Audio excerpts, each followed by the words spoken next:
വീട്ടമ്മയുടെ പല എപ്പിസോഡുകളും നമ്മളുടെ ആരോഗ്യ പ്രശ്നങ്ങൾ കൈകാര്യം ചെയ്തിട്ടുണ്ട്. പലപ്പോഴും നമ്മൾ മനസ്സിലാക്കിയത് തന്നെ നമ്മുടെ നാട്ടിൽ പട്ടിണിയല്ല പ്രശ്നം, നമ്മുടെ നാട്ടിൽ കൂടുതൽ വിഭവസമൃദ്ധമായ ആഹാരങ്ങളാണ് പ്രശ്നം. നമ്മളുടെ ആരോഗ്യശീലങ്ങൾ അല്ലെ ജീവിത ശൈലികൾ, ശൈലീ രോഗങ്ങൾ എന്ന് പറഞ്ഞ ഒരുപാട് ഒരു ലിസ്റ്റ് നമ്മളുടെ പുറകെ ഇങ്ങനെ നീട്ടി നീട്ടി നീട്ടി ക്യൂ നിൽക്കുന്നുണ്ട്. അതിൽ ഏറ്റവും പ്രമുഖ സ്ഥാനവും ഏറ്റവും ഗ്ലാമറും എപ്പോഴും ആർക്കാ? ഡയബറ്റിക്കിന് തന്നെയാണ്. ഒരു ഡയബറ്റിക് ചാറ്റിലേക്ക് കിടക്കാം.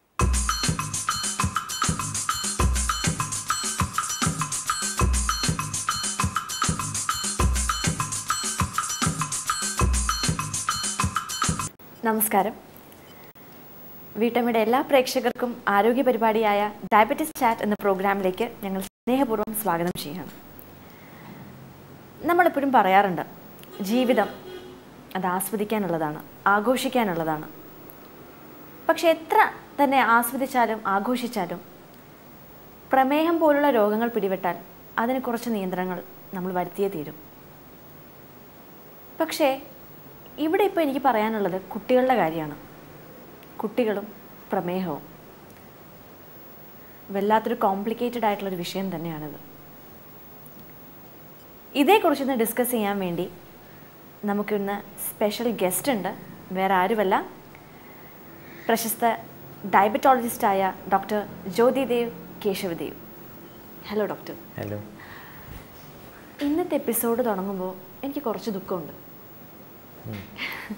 കാരണം ഇന്ന് നമ്മൾ ഡിസ്കസ് ചെയ്യാൻ പോകുന്നത് കുട്ടികളുടെ കാര്യമാണ്. ഒരു വീട്ടമ്മ എന്ന നിലയ്ക്ക് മാത്രമല്ല, ഏതൊരു വ്യക്തിക്കും കുട്ടികൾക്ക് അസുഖം വരുന്നത് അത്ര ഇഷ്ടമുള്ള കാര്യമല്ല, നമുക്ക് ഒരുപാട് വേദനയുള്ള കാര്യമാണ്. അപ്പോൾ ഈ പ്രമേഹം പോലുള്ള അവസ്ഥ വന്നാലുള്ള കാര്യം ഒന്ന് ആലോചിക്കാൻ കൂടെ വയ്യ. അപ്പം ഞാൻ കേട്ടിട്ടുള്ളത് ഈ ഡയബറ്റിസ് തന്നെ 2 തരത്തിലാണുള്ളത്, ടൈപ്പ് 1ഉം ടൈപ്പ് 2ഉം. ഈ കുട്ടികളിൽ വരുന്ന പ്രമേഹം ഏത് ടൈപ്പാണ്? നമ്മൾ ടൈപ്പ് 2 ആണ് സാധാരണ നമ്മൾ ഈ സംസാരിച്ചു കൊണ്ടിരിക്കാനുള്ള പ്രമേഹം. കുഞ്ഞുങ്ങളുടെ പ്രമേഹം ടൈപ്പ് 1 പ്രമേഹമാണ്. ആ പ്രമേഹം വന്നു കഴിഞ്ഞാൽ ഇവിടെ ലക്ഷ്മി സൂചിപ്പിച്ചതുപോലെ ജീവിതത്തിൽ ആഘോഷം നഷ്ടപ്പെടുന്നത് പോലൊരവസ്ഥയാണ് പല കുടുംബങ്ങൾക്കും സംഭവിക്കാറുള്ളത്. പക്ഷേ നമ്മൾ ഈ പ്രോഗ്രാമിലൂടെ പറയുവാൻ ആഗ്രഹിക്കുന്ന അങ്ങനെ ജീവിതത്തിൻ്റെ ആസ്വാദനം ആഘോഷമൊന്നും നഷ്ടപ്പെടുത്തണ്ട. അതെ, കാരണം സയൻസ് ഈസ് ഇംപ്രൂവിങ്. അപ്പോൾ so also is diabetes treatment. അപ്പോൾ അത് ഒരുപാട് മുന്നോട്ട് പോയി കഴിഞ്ഞു. പക്ഷേ ഇവിടെ കുഞ്ഞുങ്ങളിലുണ്ടാകുന്ന ടൈപ്പ് 1 ഡയബറ്റീസിൻ്റെ ചികിത്സയെ സ്വാധീനിക്കുന്ന ഒരൊറ്റ ഘടകം, ഒരേ ഒരു ഘടകം ഏത് എന്ന് ചോദിച്ചു കഴിഞ്ഞാൽ അച്ഛനും അമ്മയും അത് എത്രത്തോളം മനസ്സിലാക്കിയിരിക്കുന്നു, അവരുടെ വിദ്യാഭ്യാസ യോഗ്യത കൊടുക്കുക. കാരണം അവർക്ക് ആ പ്രമേഹ രോഗ ചികിത്സ എങ്ങനെയാണ് എന്നറിയില്ല എങ്കിൽ ഈ കുഞ്ഞിൻ്റെ ചികിത്സ പരാജയപ്പെടും. അല്ല എങ്കിൽ അതൊരു സമ്പൂർണ്ണ വിജയമാണ്. കാരണം ടൈപ്പ് 1 ഡയബറ്റീസ് 6-7 വയസ്സിൽ വന്നിട്ട് ഇപ്പോൾ 90 വയസ്സ് കഴിഞ്ഞ ആൾക്കാർ ജീവിച്ചിരിപ്പുണ്ട് ലോകത്ത്. ടൈപ്പ് 1 വന്നിട്ട് അപ്പോൾ 5-6 വർഷത്തിനുള്ളിൽ ജീവൻ നഷ്ടപ്പെടുന്ന ഒരവസ്ഥ അല്ല ഇപ്പോൾ. ടൈപ്പ് 1 എന്ന് പറയുന്ന പ്രമേഹം രക്തത്തിലെ പഞ്ചസാര കൂട്ടുന്നൊരു പ്രമേഹം എന്നതിനേക്കാൾ ഉപരിയായിട്ട് പാൻക്രിയാസിൻ്റെ പ്രവർത്തനം നിലച്ചു പോകുന്ന ഒന്നാണ്. ഈ ബൾബ് ഫ്യൂസ് ആകുന്ന പോലെ. ടൈപ്പ് 2 അങ്ങനെ വരുന്നില്ല. എത്ര വയസ്സ് തൊട്ടാണ് ഇത് വരുന്നതെന്ന് വല്ലതും പറയാൻ പറ്റുമോ? എത്ര വയസ്സ് തൊട്ടാണ്? ജനിച്ച് വീഴുന്ന കുഞ്ഞിന് വരെ ഇത് വരാം, നവജാത ശിശുവിന് പോലും ഇത് വരാം.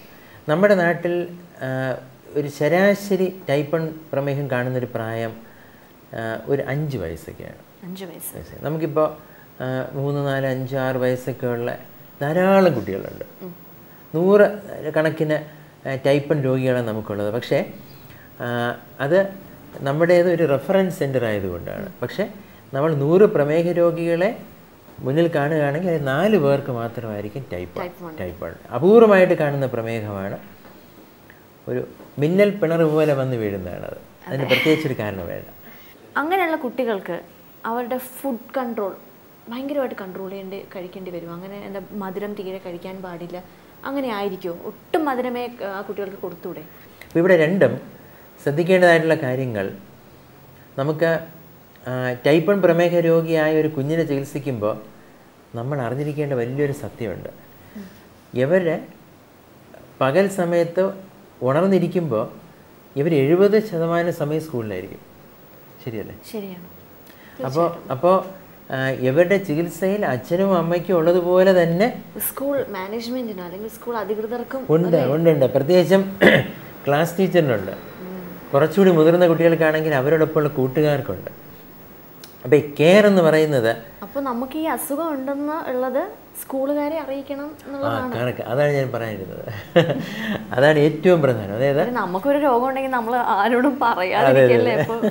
അതാണ് നമ്മളുമായിട്ട് ബന്ധപ്പെട്ട എല്ലാവരോടും ഇത് അറിയിക്കണം. പ്രമേഹ രോഗ ചികിത്സയുടെ വിജയം എന്ന് പറയുന്നത് രഹസ്യ സ്വഭാവം ഒഴിവാക്കി എല്ലാവരും അത് അറിയിക്കുക. അല്ലെങ്കിൽ എന്ത് പറ്റും, പെട്ടെന്നൊരു ബർത്ത്ഡേ പാർട്ടി, കഴിക്കെന്ന് പറഞ്ഞ്. കാരണം ഈ ടൈപ്പ് 1 പ്രമേഹമുള്ളൊരു കുഞ്ഞിന് ഒരു മധുരത്തിൻ്റെ ഒരു ചെറിയൊരു ഭാഗം കൊടുത്താൽ പോലും പെട്ടെന്നായിരിക്കും ഷുഗർ കൂടുന്നത്. എങ്ങനെ ഡോക്ടർ ഈ കുട്ടികളെ പറഞ്ഞ് മനസ്സിലാക്കി? വല്ലാത്തൊരു കഷ്ടമല്ലേ അവർക്ക്? ഒന്നും ഇല്ല, വലിയ പ്രശ്നമൊന്നുമില്ല. കാരണം നമുക്കിപ്പോൾ പുതിയ തരം ഇൻസുലിൻസ് ഉണ്ട്. പണ്ടത്തേതുപോലെ ഇഞ്ചക്ഷൻ എടുത്ത് അരമണിക്കൂർ കാത്തിരുന്നല്ല ആഹാരം കഴിക്കാനുള്ളത്. ആഹാരത്തിന് മുമ്പ് എടുക്കാം, ആഹാരത്തിന് തൊട്ട് ശേഷം എടുക്കാം. അപ്പോൾ ഈ കുട്ടികൾക്ക് ഇൻസുലിൻ മസ്റ്റാണ്. ഇൻസുലിൻ മസ്റ്റാണ്. കുറച്ചെങ്കിലും രോഗത്തിനെക്കുറിച്ചൊരു ബോധമുണ്ട്, അല്പമെങ്കിലും പണം ചെലവഴിക്കാനുണ്ട് എങ്കിൽ ഇൻസുലിൻ പമ്പ് തന്നെ വേണം. കാരണം പാൻക്രിയാസ് എന്ന് പറയുന്നത് നമ്മുടെ ശരീരത്തിലെ ഇൻസുലിൻ പമ്പാണ്. നമുക്കെല്ലാവർക്കും ഉള്ള പാൻക്രിയാസ് രക്തത്തിലേക്ക് ഇൻസുലിൻ പമ്പ് ചെയ്തുകൊണ്ടിരിക്കുകയാണ്. അപ്പോൾ അതുപോലെ ഓരോ നിമിഷവും ഒരു പൾസ് പോലെ ഇൻസുലിൻ പമ്പ് ചെയ്യാനായിട്ട് പമ്പ് വേണം. അപ്പോൾ അത് ഇപ്പോൾ ഞങ്ങൾക്ക് 6 വയസ്സ് 7 വയസ്സൊക്കെ ധാരാളം കുട്ടികളുണ്ട്. ഇവിടെയും ചികിത്സയുടെ വിജയം ആശ്രയിച്ചിരിക്കുന്നത് അച്ഛനും അമ്മയും ഇതിനെക്കുറിച്ച് പഠിക്കുക എന്നുള്ളതാണ്. അല്ലാതെ 6 വയസ്സുകാരനോ 7 വയസ്സുകാരിയോ ഇതൊന്നും ചെയ്യാൻ പറ്റില്ല. അപ്പം ആ ഒരു പഠനം സ്കൂളിലെ അധ്യാപകനോ അധ്യാപികയ്ക്കോ കൂടി വേണം. അങ്ങനെയാണ് എങ്കിൽ ഇവർക്ക് മധുരം കഴിക്കാം. അവിടെയാണ് ഞാൻ ഈ പറഞ്ഞു വരുന്നത്. ആ ഒരു വിഷയമാണ് പറഞ്ഞു വരുന്നത്. ഇപ്പോൾ ഒരു മിഠായിയോ അല്ലെങ്കിൽ കുറച്ച് പായസമോ കഴിക്കുകയാണ് എങ്കിൽ അപ്പം കൂടുന്ന മധുരത്തെ തടഞ്ഞു നിർത്താനായിട്ട് ഈ ഇൻസുലിൻ വഴി നമുക്ക് സാധിക്കും. അതുകൊണ്ട് ഇവർക്ക് സ്വാഭാവിക ജീവിതം നയിക്കുവാനായിട്ടുള്ള മാർഗങ്ങളിപ്പോൾ ഉണ്ട്. അങ്ങനെയല്ല, ഇവർക്കൊന്നും നിഷേധിക്കേണ്ട കാര്യമില്ല. എല്ലാം മറ്റുള്ളവർക്ക് ചെയ്യുന്ന പോലെ തന്നെ നമുക്ക് ഇവർക്കും ജീവിതത്തിലാകാൻ സാധിക്കും. പക്ഷേ പണമാണ് ഒരു പ്രതിസന്ധി ഘടകം. പക്ഷേ ഞാൻ എൻ്റെ ഒരു ലേണിങ്ങിൽ ഞാൻ കാണുന്നത് അറിവാണ് പണത്തെക്കാളും കൂടുതൽ പ്രധാനം. ഒരുപാട് പണമുണ്ടെങ്കിലും ഒരുപാട് വിദ്യാഭ്യാസം ഉണ്ടെങ്കിൽ മനസ്സിലാവുന്നില്ല ആൾക്കാർക്കൊക്കെ ഈ ഇൻസുലിൻ, അതായത് ഞാൻ പറയുന്നത് താഴെക്കിടയിലുള്ള ആൾക്കാർക്ക്, അഥവാ അങ്ങനെ ഒരു രോഗം വന്നാൽ, രോഗാവസ്ഥ കുട്ടിക്ക് വന്നാൽ ഇൻസുലിൻ താങ്ങാൻ പറ്റുമോ? അതിൻ്റെ ചെലവുകളും കാര്യങ്ങളും. ഇപ്പം ഞങ്ങൾ ഒരു കേശുദേ ട്രസ്റ്റിൻ്റെ പേരിൽ ധാരാളം കുഞ്ഞുങ്ങളെ സംരക്ഷിക്കുന്നുണ്ട് ടൈപ്പ് 1 ഉള്ള. അതിൽ ഫ്രീ ആയിട്ട് ഇൻസുലിൻ കൊടുക്കുന്ന ഒരുപാട് പേരുണ്ട്. ഞങ്ങളെ സഹായിക്കുന്ന പണക്കാരായ രോഗികളുണ്ട്. പക്ഷെ ഇവിടെ ഒരു പ്രശ്നം എന്താ അറിയുക, നമ്മൾ ഈ ഇഞ്ചക്ഷൻസ് അവർക്ക് കൊടുക്കുകയാണെങ്കിൽ പോലും അച്ഛനും അമ്മയ്ക്കോ ഇഞ്ചക്ഷൻസ് കൊടുക്കേണ്ട വിധവും ഓരോ ദിവസവും ഓരോ സമയങ്ങളിലായിട്ട് ഗ്ലൂക്കോമീറ്ററിൽ ഷുഗർ നോക്കി ഇതെങ്ങനെയാണ് ഇത് കണക്ക് കൂട്ടി കൊടുക്കേണ്ടതെന്ന് എത്ര പറഞ്ഞാലും മനസ്സിലാകാത്ത ആൾക്കാരുണ്ട്. അപ്പം അങ്ങനെ മനസ്സിലായില്ല എങ്കിൽ ഇവരൊക്കെ ഏതൊക്കെ വിധത്തിൽ ചികിത്സിച്ചാലും വിജയിക്കില്ല. അല്ല എങ്കിൽ പാവപ്പെട്ടവനാണെങ്കിൽ പോലും ടൈപ്പ് 1 നന്നായിട്ട് ചികിത്സിക്കുന്ന ഒരുപാട് പേര് ഞങ്ങൾക്കുണ്ട്. അപ്പോൾ ഇവിടെ പണമല്ല ഇതിന് തടസ്സം, വിദ്യാഭ്യാസമാണോ എന്ന് ചോദിച്ചു കഴിഞ്ഞാൽ ഏറെക്കുറെ അറിവ് ലഭിച്ചതുകൊണ്ടായില്ല. ആ അറിവ് ഒരു പ്രായോഗിക വിജ്ഞാനമായിരിക്കണം. ആ പ്രായോഗിക ജ്ഞാനം ചികിത്സയിലേക്ക് കൊണ്ടുവരാനായിട്ട് അവർക്ക് സാധിക്കും. കാരണം ഇവിടെ ഡോക്ടറല്ല ചികിത്സിക്കുന്നത്. ടൈപ്പ് 1 പ്രമേഹ രോഗിയായ ഒരു കുഞ്ഞിനെ ചികിത്സിക്കുന്നത് അച്ഛനും അമ്മയും ടീച്ചറുമാണ്. അതവർ പഠിക്കേണ്ടി വരും. ഡോക്ടർക്ക് ഡയബറ്റീസ് നഴ്സിന്, ഡയറ്റീഷ്യന് അല്ലെങ്കിൽ ഡയബറ്റീസ് ടീമിന് നിർദ്ദേശങ്ങൾ കൊടുക്കുവാനും പഠിപ്പിക്കുവാനും സാധിക്കുകയുള്ളൂ. ബാക്കി കാര്യങ്ങൾ നോക്കേണ്ട വീട്ടുകാരും സഹോദരങ്ങളുമാണ്. ഇവിടെയാണ് പരാജയം സംഭവിക്കുന്നത്. അപ്പോൾ ഇങ്ങനെയുള്ള കുട്ടികൾക്ക് എനിക്ക് തോന്നുന്നു ഡെയിലി ഇൻസുലിൻ എത്ര ടൈം എടുക്കേണ്ടി വരും? ടൈപ്പ് 1 രോഗികൾ വാസ്തവത്തിൽ എടുക്കേണ്ടത് മിനിമം 4 പ്രാവശ്യമാണ്. ഈ കുഞ്ഞുങ്ങൾക്ക് 4 തവണ ഇൻസുലിൻ അവർ പെട്ടെന്ന് അതുമായിട്ടങ്ങ് യോജിക്കും, പൊരുത്തപ്പെടും. ഒരു മാസത്തിനുള്ളിൽ തന്നെ പല കൊച്ചു കുഞ്ഞുങ്ങളും തനി ഇഞ്ചക്ഷൻസ് എടുക്കാൻ തുടങ്ങും. തനിച്ചെടുക്കാൻ തുടങ്ങും. കാരണം ഇത് വേദനയില്ലല്ലോ, വേദന രഹിതമാണ് ഇൻസുലിൻ ഇഞ്ചക്ഷൻസ്. നമുക്ക് പണ്ട് യുദ്ധകാലത്ത് സിറിഞ്ചൊക്കെയാണ് മനസ്സിൽ ഓർമ്മ വരുന്നത്. പക്ഷെ അങ്ങനെയൊന്നുമല്ല, ഇപ്പോൾ വളരെ സിമ്പിളാണ്. കുഞ്ഞുങ്ങൾക്ക് ഒരു കളിപ്പാട്ടം പോലെയാണ് ഇതൊക്കെ കാണുന്നത്. അപ്പോൾ ഒരു നേരമുള്ള ദീർഘനേരം പ്രവർത്തിക്കുന്ന ഇൻസുലിൻ, ആഹാരത്തിന് തൊട്ടു മുൻപെടുക്കുന്ന ഇൻസുലിൻ പമ്പാണെങ്കിൽ എപ്പോഴൊക്കെ ആഹാരം കഴിക്കുന്നുവോ ലഘുഭക്ഷണം കഴിക്കുന്ന അപ്പോഴെല്ലാം കുറച്ച് ഇൻസുലിൻ വീതം ജസ്റ്റ് ബട്ടൺ അമർത്തിയാൽ മതി. അപ്പോൾ ഇതെല്ലാം കുഞ്ഞുങ്ങൾ പെട്ടെന്ന് പഠിക്കും. ടൈപ്പ് 1 പ്രമേഹ രോഗികളെ കുഞ്ഞുങ്ങൾ എനിക്കെപ്പോഴും കൂടുതൽ ബുദ്ധിയുള്ളവരായിട്ടാണ് എനിക്ക് തോന്നിയിട്ടുള്ളത്. അവർ നല്ലോണം പഠിക്കുന്ന കുട്ടികളാണ്.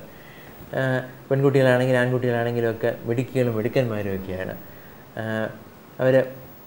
പക്ഷേ ഒരു വലിയൊരു പ്രശ്നമായിട്ട് എനിക്ക് തോന്നിയിട്ടുള്ള ഒരു പ്രായപൂർത്തിയാകുന്ന സമയത്തെല്ലാം ഇവർക്ക് കുറച്ച് കോൺഫ്ലിക്ട്സ് ഉണ്ടാവും. കാരണം ഞാൻ മറ്റുള്ളവരെ പോലെ അല്ലല്ലോ. അപ്പോൾ അങ്ങനെ ആകുമ്പോഴത്തേക്ക് അച്ഛനും അമ്മയ്ക്കൊക്കെ ബുദ്ധിമുട്ടുണ്ടാകുന്നൊരവസ്ഥ വീട്ടിൽ ഉണ്ടാവും. ദേഷ്യം വരിക, വിഷമം വരിക, സാധനങ്ങളെടുത്തെറിയുക, എല്ലാവർക്കും ഇല്ല, പക്ഷേ ബഹുഭൂരിപക്ഷത്തിന് ഇത് വരുന്നുണ്ട്. ഇതൊരു ക്രിട്ടിക്കൽ സ്റ്റേജാണ്. അത് കഴിഞ്ഞാൽ പിന്നീട് വലിയ പ്രശ്നമില്ല. പക്ഷേ നമ്മൾ എംപവർമെൻ്റ് എന്നാണ് പറയുന്നത്. അതായത് ചികിത്സയ്ക്ക് വേണ്ടിയുള്ള ഒരു അധികാരം നമ്മൾ ഇവർക്ക് കൈമാറുകയാണ്.